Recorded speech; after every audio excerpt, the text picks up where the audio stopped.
안녕하세요 여러분. 온라인 21 큐티 16번째 날 찾아오신 여러분을 환영합니다. 이 시간을 허락해 주신 하나님께 먼저 감사드리고요. 오늘 주신 말씀을 위해서 먼저 기도함으로 이 시간을 열기를 원합니다. 함께 기도하겠습니다. 사랑과 은혜의 주 하나님, 진실로 감사합니다. 오늘도 귀한 말씀 우리에게 허락해 주시니 이 말씀을 통하여서 하나님의 그 지혜와 그 생각들을 함께 나누며 또 말씀을 통해서 주시는 그 교훈을 우리 모두가 마음 깊이 받아들이기를 소망합니다. 우리의 마음이 먼저 열리게 하시고 또 우리의 듣는 귀가 열리게 하여 주옵소서. 예수님 이름으로 기도합니다. 아멘. 자, 이제 성경을 읽어봐야겠지요. 오늘 본문은 원래 11장 전체에 걸쳐 있는 말씀을 읽는 것이 본문 전체를 이해하는 데에는 훨씬 좋은데요. 11장 전체를 읽기에는 조금 많아서 우리 교재에 나와 있는 대로 17절부터 27절까지 읽으려고 합니다. 여러분은 이 영상이 끝나고 나면 조금만 더 시간을 좀 내서 나머지도 다 읽어보셨으면 좋겠어요. 그러면 오늘 우리가 나누는 묵상을 이해하는 데 큰 도움이 될 거고 여러분들 기억에도 이 본문이 잘 남아있으리라고 생각이 돼요. 자, 그리고 꼭 소리를 내어서 읽어주시기를 바랍니다. 자, 오늘 본문 말씀은 요한복음 11장 17절부터 27절까지 말씀입니다. 우리 같이 함께 읽겠습니다. 예수께서 와서 보시니 나사로가 무덤에 있은지 이미 나으리라.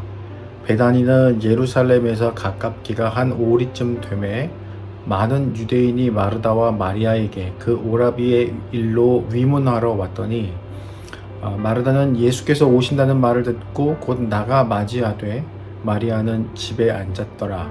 마르다가 예수께 여짜오되 주께서 여기 계셨더라면 내 오라버니가 죽지 아니하였겠나이다. 그러나 나는 이제라도 주께서 무엇이든지 하나님께 구하시는 것을 하나님이 주실 줄을 아나이다. 예수께서 이르시되 네 오라비가 다시 살아나리라. 마르다가 이르되 마지막 날 부활 때에는 다시 살아날 줄을 내가 아나이다.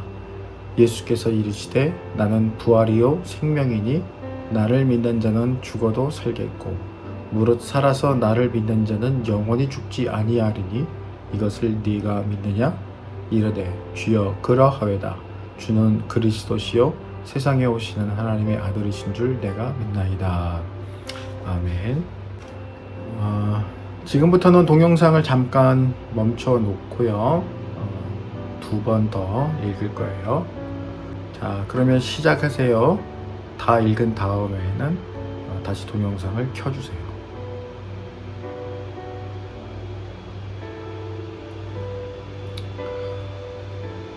다 읽었어요? 자, 이제 말씀의 전체적인 내용을 좀 알아볼까요? 앞서 이야기한 대로 예수님은 자신이 누구이신지 스스로 밝히시는 일에 이제 모든 사역에 초점을 맞추세요.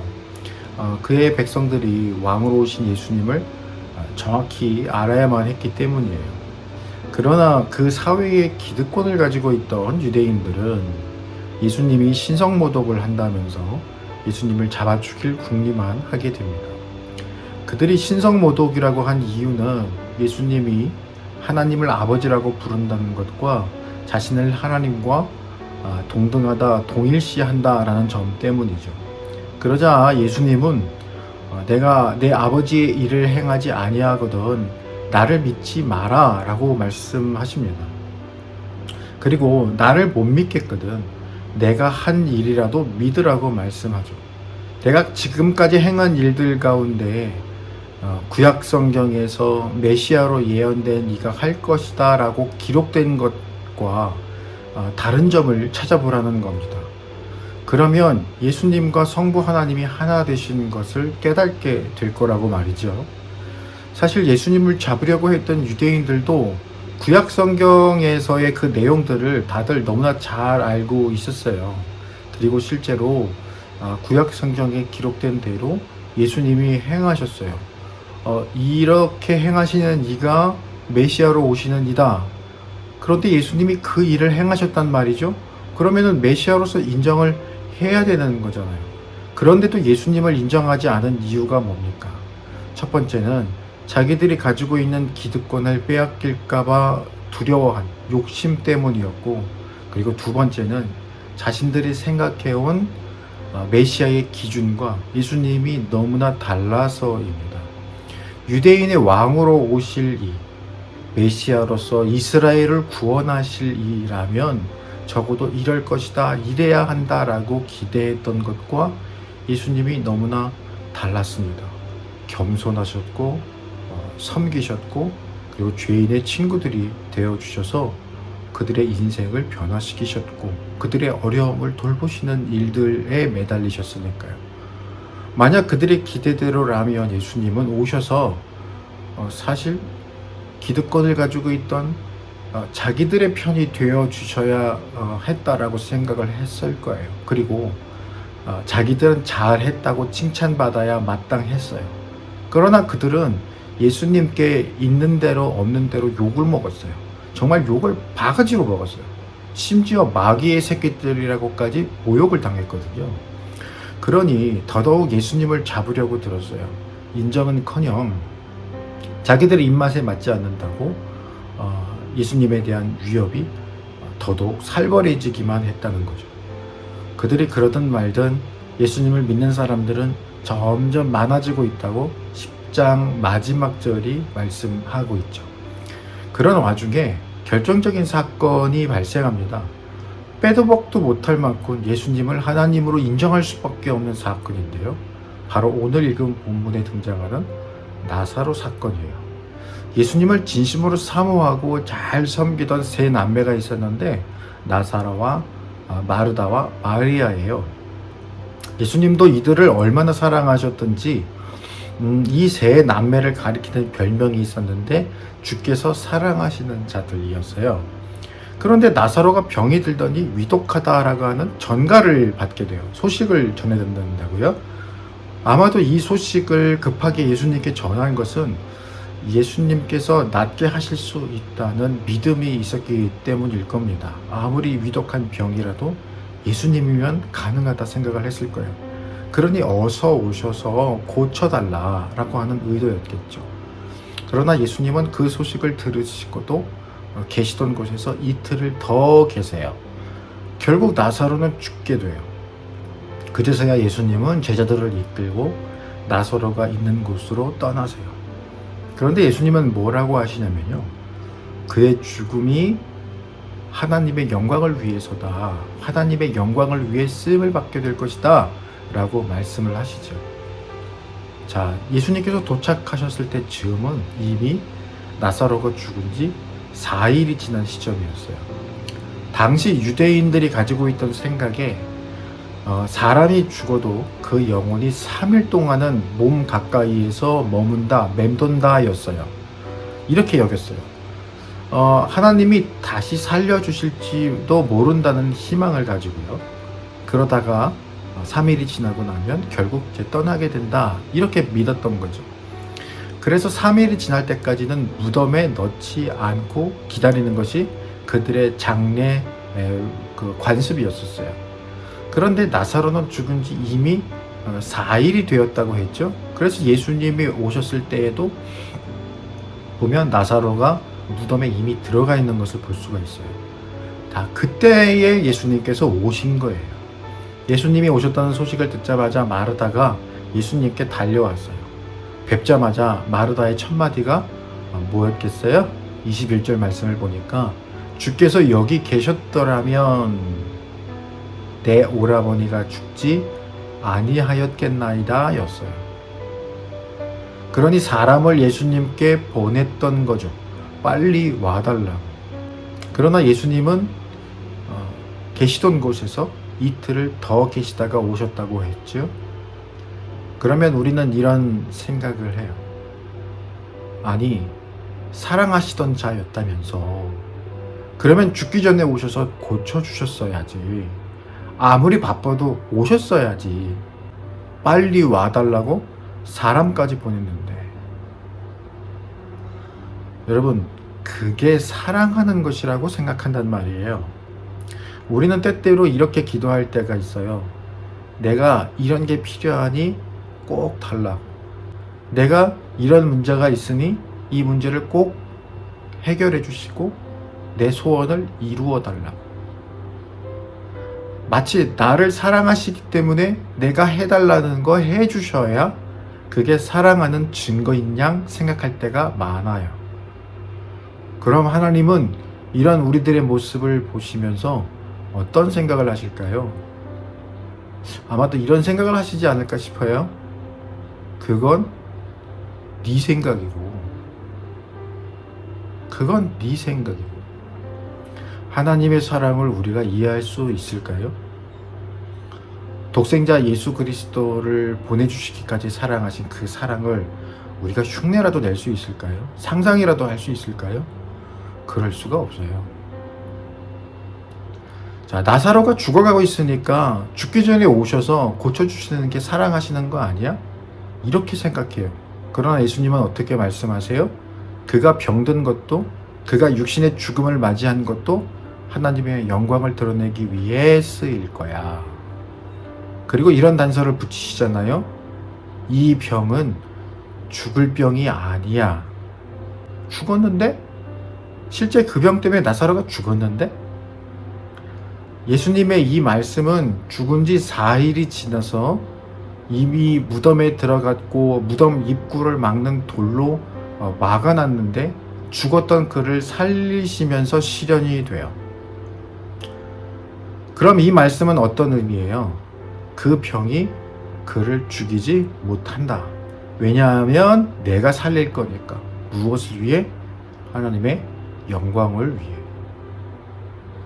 자, 이 일로서 거기 있던 모두가 예수님의 하나님 되심을 목격하게 됩니다. 그리고 부활의 의미에 대해서 깨닫게 돼요. 훗날 이 일을 기억하면서 모두가 예수님께서 말씀하신 부활이라고 하는, 또 부활의 약속이라고 하는 것이 이런 것이구나라고 하는 것을 깨닫게 돼요. 물론 지금은 모르죠. 예수님의 하나님 되심을 어떻게 목격하게 돼요? 죽은 자를 살리심으로써. 죽음도 결코 예수님의 능력을 넘어설 수 없고, 죽을 만한 질병도 결코 예수님을 넘어뜨릴 수 없다는 것을 증명하시죠.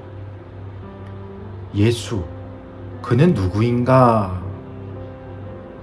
그는 하나님의 독생자요, 하나님 자신이시고 또한 태초부터 계셨던 말씀으로서 이 세상을 말씀으로 창조하신 창조주요, 생명의 근원이 되시는 분이에요.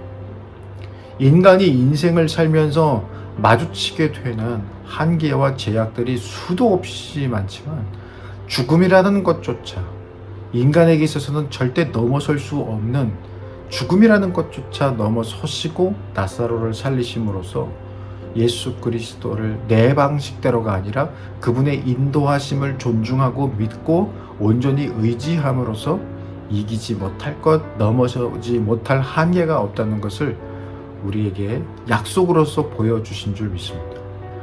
25절에서 예수님은 핵심이 되는 말씀을 주시죠. 나는 부활이요 생명이니 나를 믿는 자는 죽어도 살겠고 무릇 살아서 나를 믿는 자는 영원히 죽지 아니하리니 이것을 네가 믿느냐? 라는 말씀.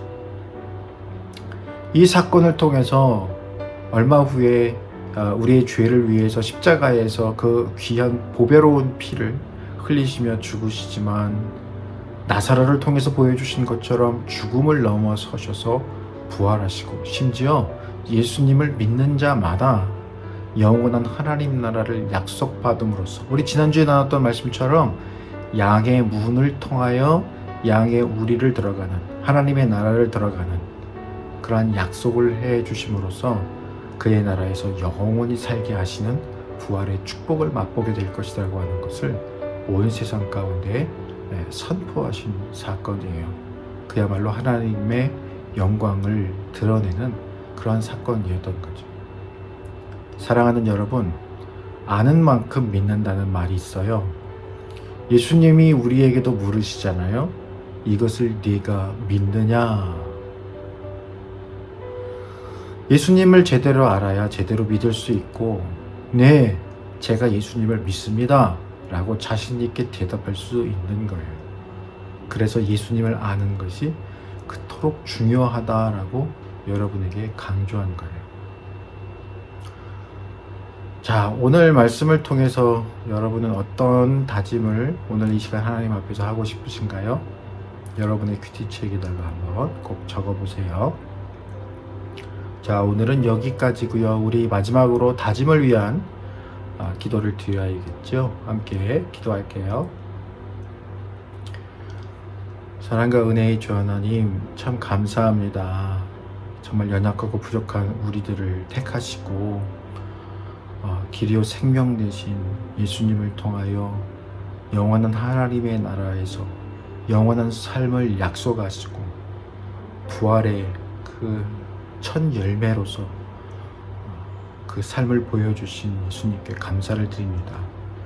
우리 사랑하는 모든 친구들, 아직은 이런 의미들이 조금 어렵지만, 그러나 지혜로서 하나님의 그 놀라운 지혜로서 깨닫게 하시고 또 마음으로 믿게 하시며, 다른 무엇보다도 예수님을 아는 일에 열심을 낼 수 있도록 하나님 도와주세요.